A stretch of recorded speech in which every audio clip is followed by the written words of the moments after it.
Olá, muito bem-vindos a mais uma aula aqui no IDS América Latina. O nosso objetivo hoje é o estudo do benefício de prestação continuada. Esse benefício tão importante que tem um impacto social tão relevante na vida de tantas pessoas. Nós vamos, ao longo dessas aulas destinadas ao BPC, avaliar aqui a estrutura desse benefício, mas vamos também analisar os aspectos práticos relacionados à operacionalização desse benefício. Tudo bem? Bom, queria dar as boas-vindas àqueles que estão chegando no IDS e dizer para aqueles que já estão conosco aí durante uma trajetória maior, dizer que é um prazer também tê-los aqui para mais essa aula. Tá? Para aqueles que não me conhecem, eu sou Fábio Souza, coordenador do LLM em Direito Previdenciário e Processo Previdenciário, um dos coordenadores acadêmicos do IDS. Bom, o pessoal de casa também, um prazer estar com vocês aqui hoje. Meus amigos, benefício de prestação continuada. Vocês conhecem a Previdência Social, né? A Previdência Social é um seguro social. Quando falamos de previdência, nós estamos falando de um conjunto de proteções para um segurado, focando ali uma ideia em que ele previamente está contribuindo para a Previdência Social e que ele é alcançado por um determinado risco. O que acontece na Previdência é que você, como qualquer seguro, tem uma relação com a instituição seguradora que é prévia à ocorrência do sinistro, é prévia à materialização daquele risco. Isso quando você fala de previdência. Então, ao falarmos de previdência, o que nós vamos ter é uma determinada cobertura para um risco previsto em lei. Então, eu estou trabalhando, estou contribuindo, e aí, quando se materializa o risco, eu recebo um benefício previdenciário. Acontece que quando falamos de seguridade de maneira ampla, nós não estamos falando exclusivamente em previdência. Quando falamos de seguridade, nós estamos falando de saúde, assistência social e previdência social. O conceito de seguridade já nos é apresentado assim. Então, seguridade social, conforme nos diz o artigo 194 da Constituição, é um conjunto integrado de ações de iniciativa dos poderes públicos com o objetivo de garantir direitos relacionados à saúde, à assistência social e à previdência social. Então, apesar de estarmos discutindo o direito previdenciário, a seguridade social vai além da previdência. E quando ela vai além da previdência, a gente precisa olhar para essa outra atuação da seguridade social, focando os aspectos específicos dessas outras atuações. A gente consegue fazer isso bem quando a gente está falando ali de saúde e previdência. A gente consegue enxergar os dois dentro da ideia de seguridade social, mas cada um com sua autonomia. Até porque é mais difícil as pessoas confundirem uma coisa com outra. Eu acho que até no campo de saúde e previdência, a gente deveria pensar um pouco mais em conjunto do que o que a gente faz hoje em dia, né?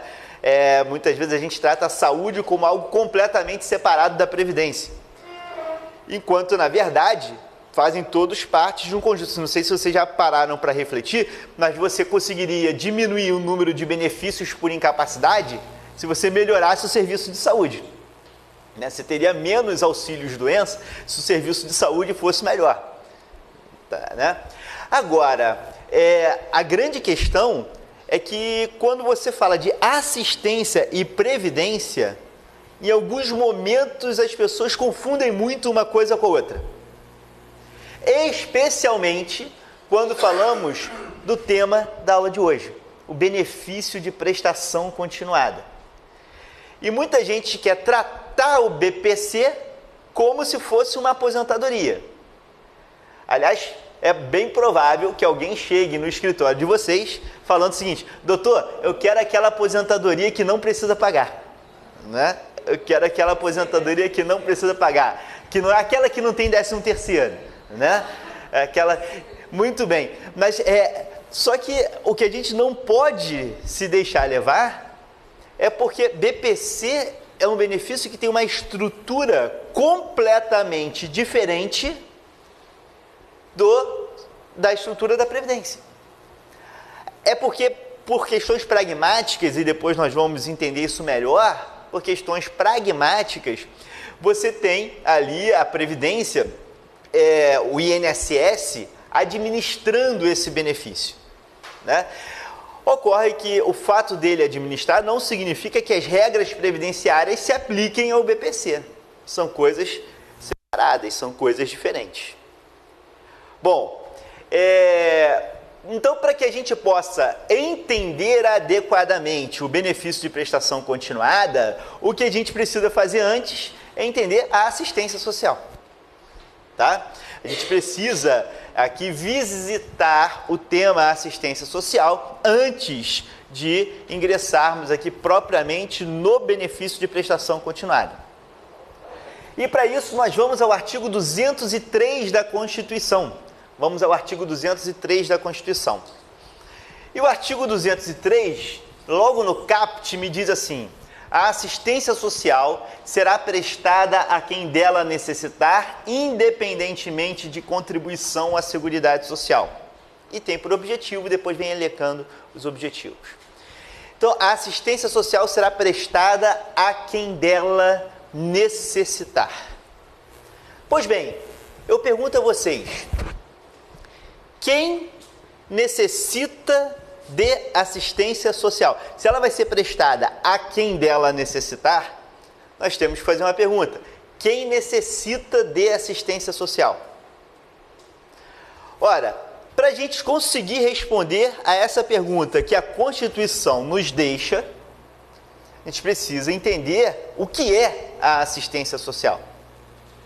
A gente já sabe que é um ramo da Seguridade Social, né? E a própria Constituição, quando você vai lá no artigo 6º da Constituição, que elenca os direitos sociais, você tem lá assistência aos desamparados. É a expressão que a Constituição usa, assistência aos desamparados. Já nos sinalizando mais ou menos qual é a função da assistência social. Bom, uma coisa que a gente precisa desde logo fazer uma distinção importante é não confundir duas expressões que são parecidas, mas com significados completamente distintos, que é a assistência social e o serviço social. Tá? São duas coisas completamente diferentes. Uma vez fui fazer uma palestra, isso há anos atrás, para assistentes sociais, né? E ali nessa palestra para assistentes sociais, eu dei, isso anos e anos atrás, quando eu fui falar, na minha fala, eu troquei assistência social e serviço social, né? E aí tinha uma pessoa na mesa, né, que era assim, uma professora de São Paulo, do serviço social, que é uma referência nacional, tal. Aí ela veio e falou, depois eu falei, aí foi a vez dela falar, e aí ela falou: só queria fazer uma observação, que assistência social é uma coisa, serviço social é outra, tal, não sei o que, falou. Aí depois a palavra voltou para mim, como ela disse algumas barbaridades jurídicas, eu aproveitei, muito boa palestra, também só queria fazer uma observação, que tá aqui. Está lá. Muito bem, mas vejam,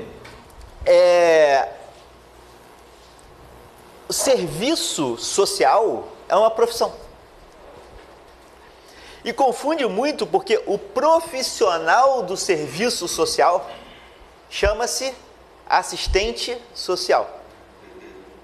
Então, o assistente social trabalha com o quê? Trabalha com serviço social? Sim. Trabalha com assistência social? Não necessariamente. Pode até ser que trabalhe, mas não necessariamente, tá? Serviço social é uma profissão. É a profissão do assistente social. Tá? Uma profissão que tem por objetivo orientar e esclarecer as pessoas sobre os seus direitos, a forma como exercê-los. Isso é o serviço social, a profissão do assistente social. Aqui nós estamos falando de assistência social, que é uma política pública. A assistência social é uma política pública. Uma política pública de seguridade social. Uma política pública de seguridade social.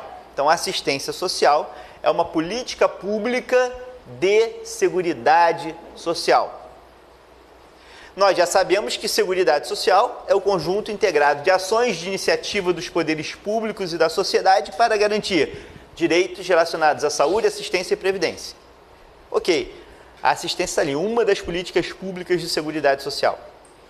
E a lei que trata da assistência social é essa aqui, ó, a Lei 8742 de 1993. A Lei 8742 de 93 é a Lei Orgânica da Assistência Social, LOAS. Lei Orgânica da Assistência Social, Lei 8742 de 93. A LOAS, a Lei Orgânica da Assistência Social, logo no seu artigo 1º, nos traz um conceito de assistência. Vamos ver o que ela nos diz aqui. Olha só. A assistência social, direito do cidadão e dever do Estado, é política de seguridade social não contributiva que provê os mínimos sociais, realizada através de um conjunto integrado de ações de iniciativa pública e da sociedade para garantir atendimento às necessidades básicas. Como a gente já conhece o conceito de seguridade, a gente pode pegar esse conceito da lei e construir o nosso conceito de assistência social, que aqui ela repete aqui os conceitos da seguridade social.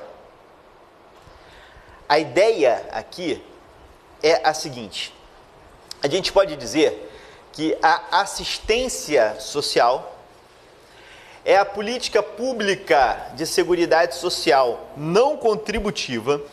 A assistência social é a política pública de seguridade social não contributiva que tem por objetivo atender às necessidades básicas do indivíduo, fornecendo-lhe o mínimo existencial. Tá? A política pública de seguridade social não contributiva, que tem por objetivo atender às necessidades básicas do indivíduo, fornecendo-lhe o mínimo existencial. Fornecendo-lhe o mínimo existencial. Vamos lá. É uma política pública porque não é uma ação isolada. Quando você fala de política pública, você fala de um planejamento. Você fala de um plano estatal. Então não são ações isoladas, um socorro aqui, um socorro lá. Na verdade, isso faz parte de um conjunto de medidas, tá, que tem por objetivo prover o mínimo existencial. Então é uma política pública, tá, dentro da Seguridade Social, mas uma política pública não contributiva. E aqui já vem a primeira característica que vai distanciar a assistência da Previdência. Enquanto a Previdência é contributiva, a assistência social é não contributiva. Então aquela lógica da Previdência, que a gente falou há alguns minutos atrás, de alguém estar contribuindo e se acontecer o risco, aí sim ela vai ter acesso ao benefício, mas uma relação prévia com a Previdência já existia, então? Aqui não. Aqui você não tem uma relação prévia com a assistência, você já está ali contribuindo para um momento você receber o benefício. Não, na verdade a assistência social chega quando você já está vivenciando a necessidade. A assistência social não é preventiva no mesmo sentido da previdência. A assistência social, ela vai atuar para resgatar a pessoa, resgatar o status de cidadania do indivíduo. Então, o indivíduo está em uma situação de vulnerabilidade. Ele já vivencia a situação de vulnerabilidade. Esse indivíduo já está ali sem condições básicas para uma existência digna. A assistência vai então resgatar o status de cidadania desse indivíduo. É como se a gente tivesse, dentro da escala de proteção social, a gente tivesse um ponto zero. A previdência social vai atuar acima desse ponto zero. A previdência básica vai oferecer uma proteção básica, a previdência complementar vai além do básico, né? Agora, quando eu falo de assistência social, eu não consegui chegar ainda no patamar zero. A assistência social está estendendo a mão para resgatar esse indivíduo que está abaixo desse patamar e trazê-lo para o zero. Patamar mínimo para uma vida digna. Tá?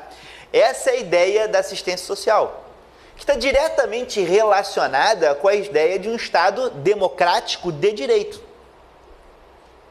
Vejam só, quando você fala dos direitos sociais de modo geral, você pode falar o seguinte: não, o Estado não pode se limitar a garantir liberdades.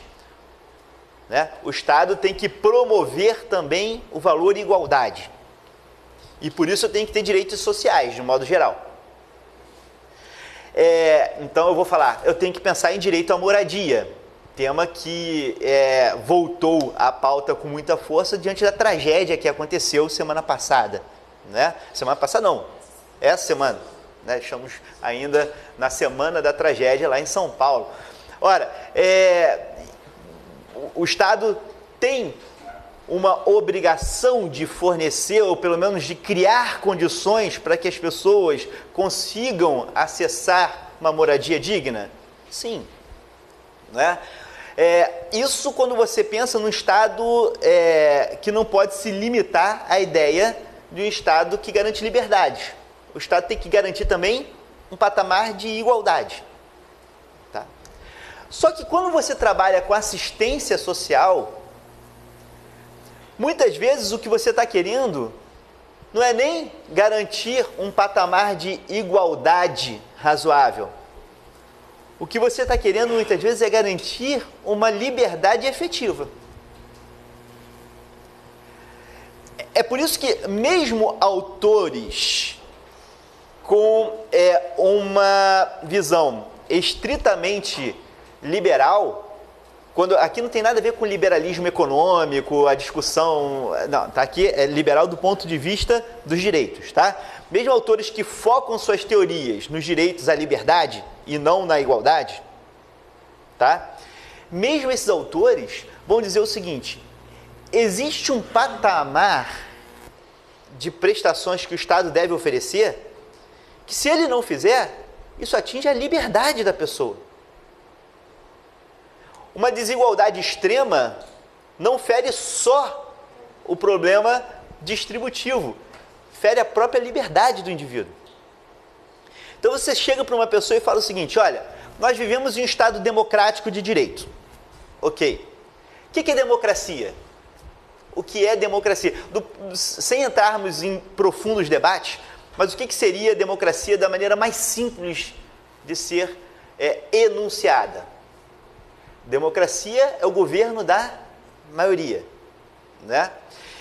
Ora, só que se você trabalha com o governo da maioria, a ideia é que você possa ter uma deliberação democrática, em que você possa ter uma sociedade em que as pessoas possam participar das deliberações, e pode ser que ela perca aquela votação, mas ela teve a oportunidade de participar. Não quer dizer que a sua vontade vai prevalecer, mas que você teve a chance de participar da deliberação. É claro que você tem muitos outros pressupostos para a democracia, mas não vem um caso aqui agora. Tá? Agora, se o indivíduo está completamente excluído desse processo de deliberação democrática, você não vive verdadeiramente uma democracia.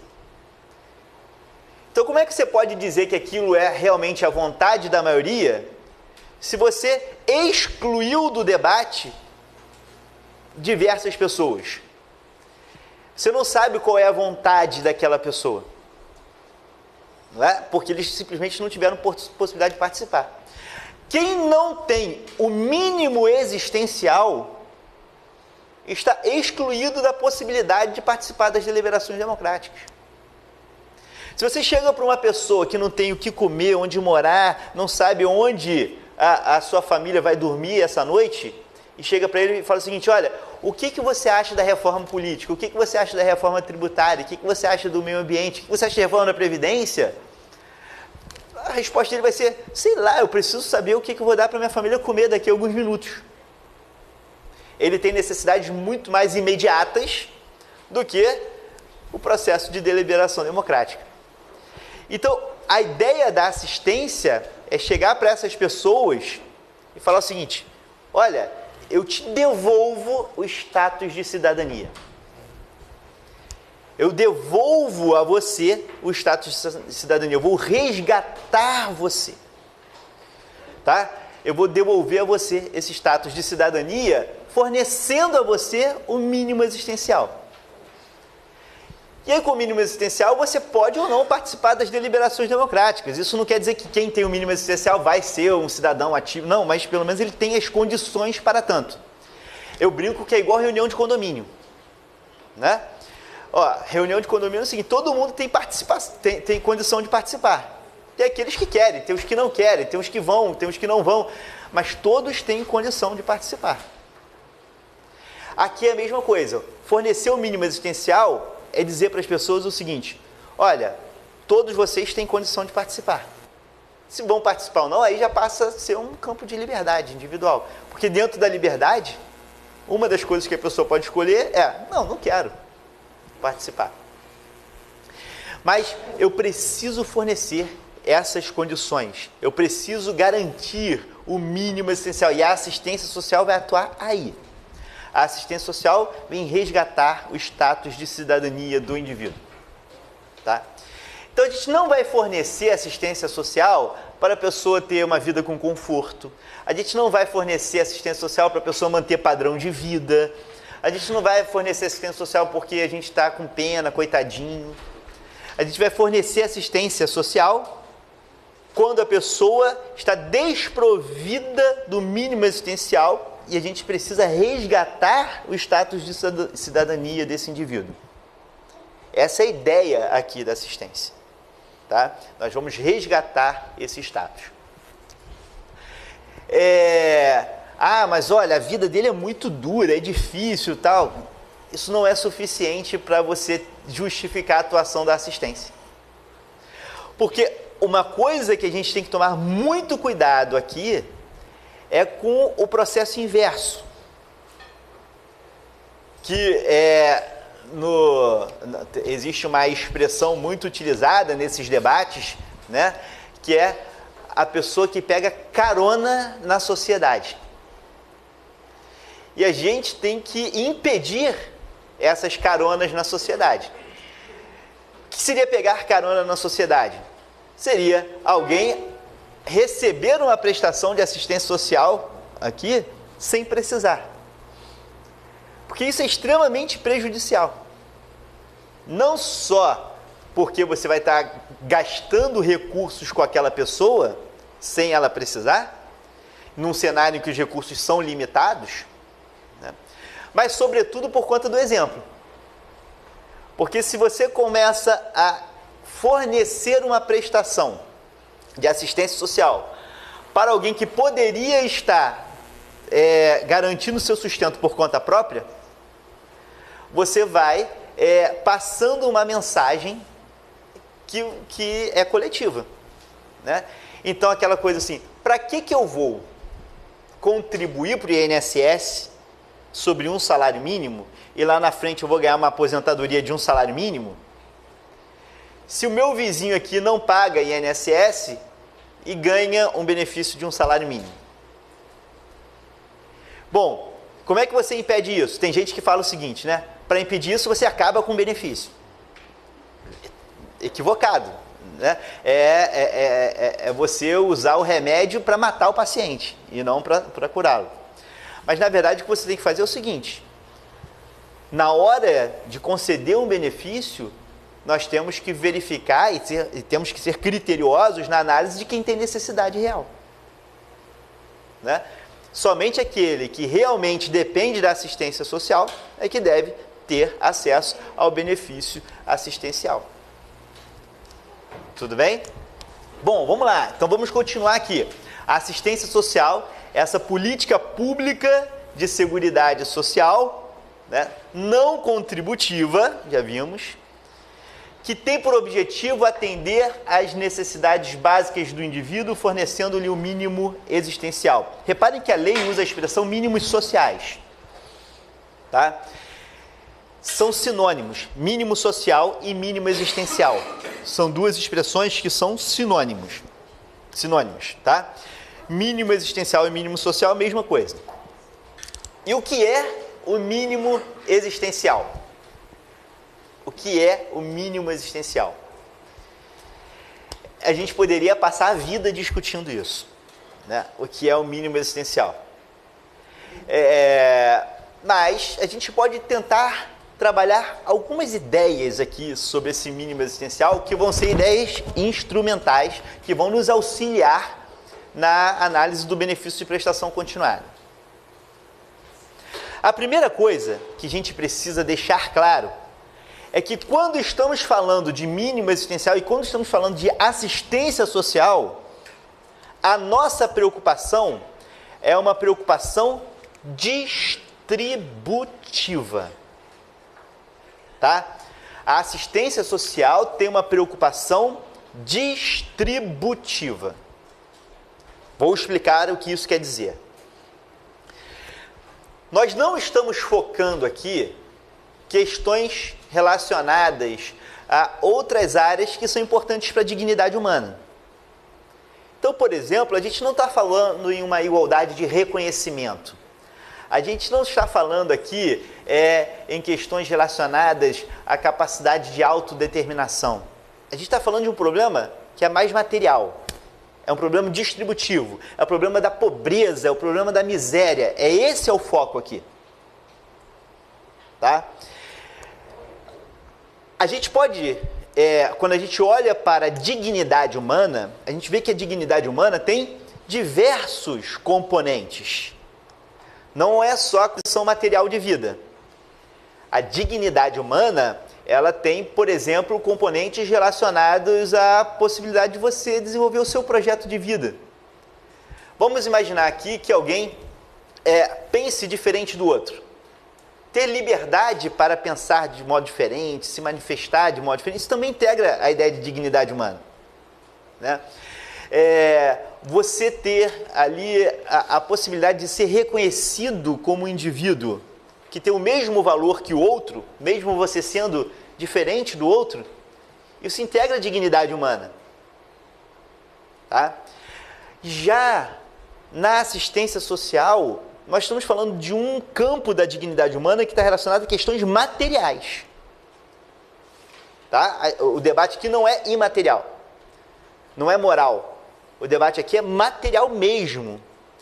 A gente pode dizer que o mínimo existencial é a parcela da dignidade humana relacionada às condições materiais mínimas para a vida digna. Então, as condições materiais mínimas para a vida digna é que integram ali o mínimo existencial. Ah, mas veja a questão de gênero e a questão dos diversos preconceitos, tudo isso é muito importante no debate da dignidade. só que não integra o mínimo existencial. Tá? O mínimo existencial é o debate sobre as questões relacionadas aos aspectos materiais da dignidade humana. Tá? O aspecto material da dignidade humana é que está aqui no mínimo existencial. Tá? Então, quanto a pessoa precisa, quanto de dinheiro a pessoa precisa, quais são as condições materiais que a pessoa precisa para viver com um mínimo de dignidade? Esse é o mínimo existencial. Tá? Agora, dito isso, a gente precisa, já nos debates que a gente vai fazer, já focando o benefício de prestação continuada, imaginar o seguinte: nesse debate não vão entrar questões outras relacionadas à dignidade humana. O que vão entrar é a questão das condições materiais mínimas para a vida digna. Condições materiais mínimas para a vida digna. Tá? Bom, vamos lá, vamos avançar aqui um pouco mais. Esse mínimo existencial, essas condições materiais mínimas para uma vida digna, isso é uma medida que você vai ter que é universal e atemporal? Será que você estabelece as condições materiais mínimas de vida em um determinado momento e aquilo serve para tudo, para todos, em qualquer tempo? Não, não é? A gente vai perceber com alguma facilidade que o mínimo existencial é algo variável tanto no tempo quanto no espaço. O mínimo existencial é algo variável tanto no tempo quanto no espaço. O que é o mínimo existencial hoje pode não ter sido ontem, pode não ser amanhã. E para a gente entender as questões do BPC, esse conceito é fundamental. Tá? Nós tivemos claramente uma variação no que a jurisprudência entendia como mínimo existencial ao longo dos anos, como a gente vai ver aqui. Tá? Então, o mínimo existencial ele é variável no tempo e no espaço. E você continua a enxergar isso. Você claramente, quando você vai analisar a jurisprudência, você claramente percebe que em alguns estados do Brasil, a leitura jurisprudencial sobre a necessidade é uma, em outros estados a leitura é completamente diferente. Você vai ver, por exemplo, que tem estados no Brasil que se você chega lá e vai visitar o oficial de justiça, o assistente social, vai na casa da pessoa e vê que o banheiro dessa pessoa tem azulejo, vai dizer o seguinte: se tem cerâmica, se tem azulejo, já tem o mínimo existencial. Tá? Em outros estados você vai encontrar uma leitura diferente. Então, porque no fundo você acaba sendo influenciado pelo local. Num estado mais pobre, por exemplo, a tendência é que você olhe o seguinte: bom, existe um estado de pobreza mais generalizado. Então, para ter direito a esse benefício, você tem que estar num patamar abaixo do que é generalizado. Né? Em estados mais ricos, você olha, na verdade, o que você vai encontrar aqui é uma pessoa que está mais ou menos naquela condição geral lá de trás, só que se você comparar com o estado aqui, essa pessoa está numa condição... Só que isso muitas vezes não vem de uma maneira tão clara nas decisões judiciais, não vem fundamentado dessa forma, porque é algo, muitas vezes, que vem pela própria forma como o juiz percebe a situação. Isso é muito curioso, né? E aqui, fazendo um pequeno parêntese, tive agora a oportunidade de fazer um curso fora, né? A gente esteve lá em Harvard agora, e as discussões de direito lá em Harvard são muito focadas, por incrível que pareça, em análise comportamental e neurociência. Na verdade, o que o pessoal do direito está estudando lá é o que acontece na cabeça de quem vai decidir. Acho que quando eles pegarem a amostra dos juízes brasileiros, vão quebrar a pesquisa, eles vão desistir da pesquisa, né? Tá lá. Mas vejam, mas isso tem muito a ver com esse tipo de debate que a gente está tendo aqui. Tá? Então, eles vão analisando como os juízes têm decidido, mas eles estão num nível de pesquisa tal que não é só olhando as decisões, eles estão analisando como o cérebro mesmo funciona. Em determinadas decisões funciona mais essa parte do cérebro e nessa outra parte do cérebro. E estão tentando, inclusive, criar alguns instrumentos de inteligência artificial nessa área. Mas vejam só que coisa importante aqui. Às vezes, quando você vai atuar num processo como esse, como advogado, o advogado tem que ter a habilidade de conseguir demonstrar para o juiz essa necessidade. De conseguir demonstrar para o juiz que a pessoa está sem o mínimo existencial. E muitas vezes você não vai conseguir fazer isso com uma petição fria. Você tem que trazer para a sua petição a vida do seu cliente. Você tem que trazer para a sua petição a realidade. Então, eu vejo muitas vezes as petições vindo de uma maneira extremamente objetiva, seca. Você tem que trazer, se você está pedindo um benefício de prestação continuada, você tem que explicar na petição como é a vida da pessoa. E não simplesmente falar, tem renda inferior a tantos salários mínimos. Né? Não é só isso. Explicar como é, quais são as dificuldades que a pessoa passa, como é a comunidade em que a pessoa vive, como é, e traz essas informações para o juiz. Na verdade, permitindo que ele consiga, de alguma forma, mergulhar naquela realidade. Entender o que está acontecendo. Né? Hoje isso é fundamental nas causas de benefício de prestação continuada.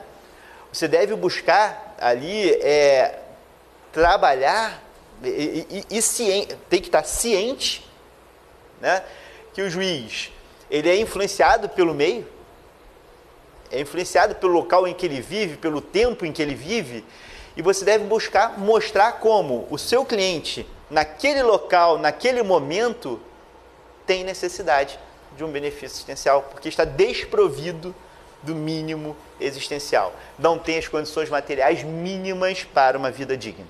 Não tem as condições materiais mínimas para a vida digna. E isso não pode ser simplesmente falando, mora com a mãe, com o tio e tal, e ganha tantos salários mínimos. Tem que ir muito além disso. Né? Às vezes você precisa descrever a rotina dessa pessoa. Né? Qual é a dificuldade que ela tem? Bom, ela tenta ganhar alguma coisa jogando bolinhas no sinal, né? Mas vai lá, traz as dificuldades, todo o drama de pessoas que vivem nas ruas ali. Quais são as dificuldades? Tem que mostrar isso. Né? Então, trazendo essas questões é que você vai conseguir demonstrar ali essa ideia do mínimo essencial, que, lembrando, é variável no tempo e no espaço. Então, a gente precisa situar o caso concreto das necessidades de hoje e do local em que a pessoa vive. Tá? Bom, visto isso, a gente vai avançar um pouco mais para perceber que a assistência social como um todo deve buscar esse tipo de atuação, esse tipo de proteção. Então, o que acontece aqui é que é pesado demais para um ramo da Seguridade Social garantir o fornecimento desse mínimo existencial de uma maneira tão ampla. A Constituição resolveu, então, direcionar a atuação da assistência social, colocando alguns objetivos. Então, vejam só, a gente pode ver ali que objetivos da assistência social: proteção à família, à maternidade, à infância, à adolescência, à velhice. Amparo às crianças e adolescentes carentes, promoção da integração ao mercado de trabalho, habilitação e reabilitação das pessoas com deficiência e promoção da sua integração à vida comunitária. Todos esses são objetivos da assistência social. objetivos que essa política pública deve buscar alcançar. Então, as políticas públicas de assistência social têm essas metas. É engraçado como você, já olhando aqui, você percebe que tem algumas pessoas que vão estar excluídas, né? Se você olhar aqui para o homem em idade de trabalho, você não tem uma política constitucional de assistência social voltada para ele. E pode ser que um homem em idade de trabalho, idade laboral, idade economicamente ativa, vivencie uma situação de risco social. Um homem ou uma mulher, a mulher você ainda pode ter alguns momentos aqui por conta da maternidade, enfim, você ainda tem algum grau de proteção, né? Mas você ainda tem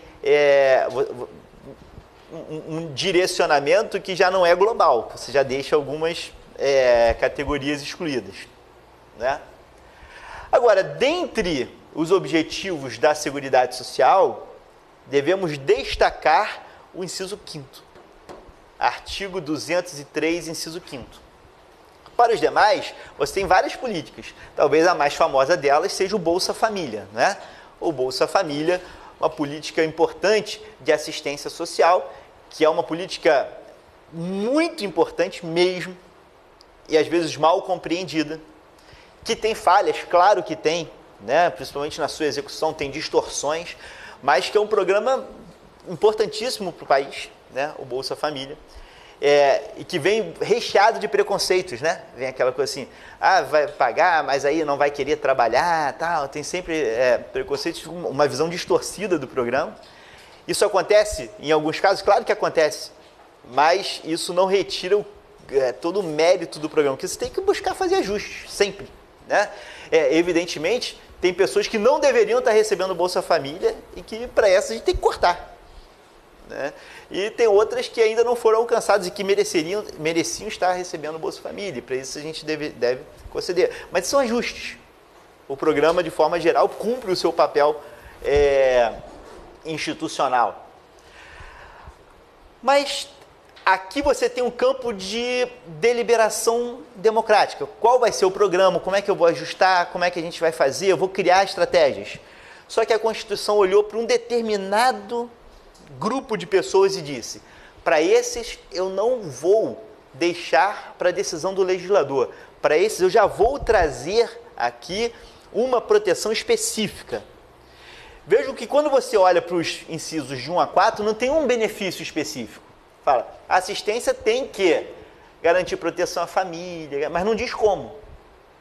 Deixa isso para o legislador fazer. Agora, aqui no inciso 5º, a Constituição já diz o que tem que fazer.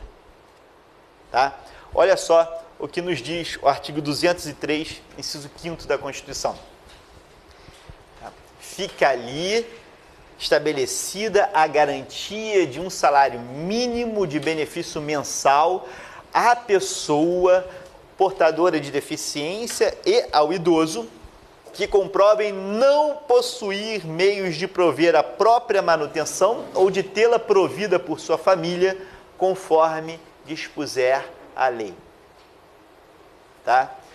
Então, nós temos aqui já um direito previsto na Constituição que tem por objetivo resgatar o status de cidadania do indivíduo. Em um artigo já bem antigo, e até é curioso, o Sérgio Moro, juiz federal, criminal, né, de Curitiba, ele lá atrás escreveu um artigo sobre, antes dele estar aqui tão identificado com a questão criminal, há anos, décadas atrás, ele escreveu um artigozinho num livro sobre Seguridade Social. E dentro da distribuição coube a ele escrever sobre o benefício de prestação continuada. E no benefício de prestação continuada ele diz o seguinte, olha só, esse aqui é o único direito previsto na Constituição que tem por objetivo retirar a pessoa do estado de pobreza. Ele até usa uma expressão que eu não gosto muito, mas ela traz bem essa ideia, que é o único direito previsto na Constituição, o único direito anti-pobreza previsto na Constituição. o único direito anti-pobreza previsto na Constituição. Porque a Constituição tem outros direitos para os pobres. Mas o único direito previsto na Constituição voltado para retirar a pessoa do estado de pobreza é o benefício de prestação continuada. Aqui não é simplesmente um direito para os pobres, como, por exemplo, o direito a obter certidões de modo gratuito e tal, né? Isso aqui é para os pobres, mas com o objetivo de retirar a pessoa desse estado de pobreza, pelo menos da pobreza extrema. Tá? Eu quero retirar essa pessoa do estado de pobreza extrema. Na Constituição é o único direito. Você tem outros direitos previstos em lei. O próprio Bolsa Família é um deles. Mas na Constituição é o único direito anti-pobreza. Tá? O único direito que tem esse objetivo. E que entrou aqui com uma história bastante curiosa e que demonstra, inclusive, a abertura do processo constituinte originário. Nos debates constituintes em 87 e 88, nós vivenciamos um momento muito importante para o país ali e a sociedade realmente estava sedenta de Constituição. Né? Estávamos passando de um processo passando por um processo de redemocratização. Isso ficou muito evidente no nosso processo constitucional, que foi um processo constitucional muito aberto.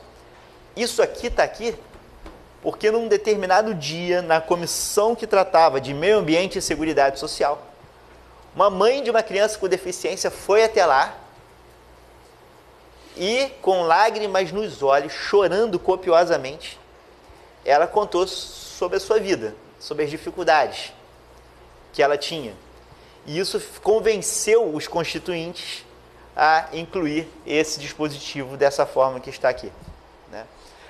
Porque no passado, antes da Constituição de 88, você tinha um benefício assistencial muito diferente desse, muito mais restritivo, que alcançava principalmente aqueles que já tinham sido segurados um dia, que deixaram de ser e tal. Mas esse aqui é muito mais aberto, né? E está aqui, né? E que vai trazer um pouco dessa característica, e eu fico muito preocupado. Por exemplo, o texto da reforma da Previdência, que estava sendo discutido agora, inicialmente fazia reduções dramáticas aqui no benefício de prestação continuada, né? Numa visão meramente atuarial, meramente financeira. Só que esse benefício ele é um benefício tão importante porque ele impacta de maneira tão positiva a vida das pessoas que gera transformação social. O que a gente deve fazer é coibir os abusos, né? A gente tem que realmente só conceder para quem precisa, mas não eliminar o direito, ou não restringi-lo a tal ponto de torná-lo ineficiente, né? Garantia, existe uma corrente muito forte hoje para falar o seguinte: olha, como as pessoas têm esse benefício, elas não pagam INSS, porque ficam contando com esse benefício, então vamos fazer o seguinte: a gente reduz esse benefício para meio salário mínimo. Com todo respeito a quem pensa dessa forma, não me parece que essa seja a solução, né? Aí você vai deixar de atender a necessidade da pessoa, pensando na questão econômica, e você perde o sentido do benefício. Faz mais sentido você garantir o benefício de maneira adequada, mas criar estratégias de fiscalização para que ele seja concedido exclusivamente para quem precisa, né? Está ali. Bom, mas esse benefício, então, ele é voltado para as pessoas com deficiência e para os idosos que não têm condição de prover o seu sustento ou tê-lo provido por sua família. É, portanto, um benefício que não é previdenciário, porque está no campo da assistência social, é um benefício assistencial, que será pago todo mês. Por isso, é um benefício assistencial de prestação continuada. Um benefício assistencial de prestação continuada, né? Essa seria a melhor expressão para se referir a esse benefício, um benefício assistencial. Porque na Previdência você tem vários benefícios de prestação continuada, que são pagos todo mês, né? Agora, o benefício assistencial de prestação continuada Aqui, ó, esse é da assistência social e é pago todo mês com o objetivo de garantir as condições mínimas para esse idoso e para essa pessoa com deficiência. Tudo bem? Muito bem, pessoal. Então, vamos só por uma questão dos nossos blocos ali no online, fazer um intervalo de 30 segundos, tá? E a gente, então, retoma para o segundo bloco da nossa aula. Estou esperando vocês. Até lá!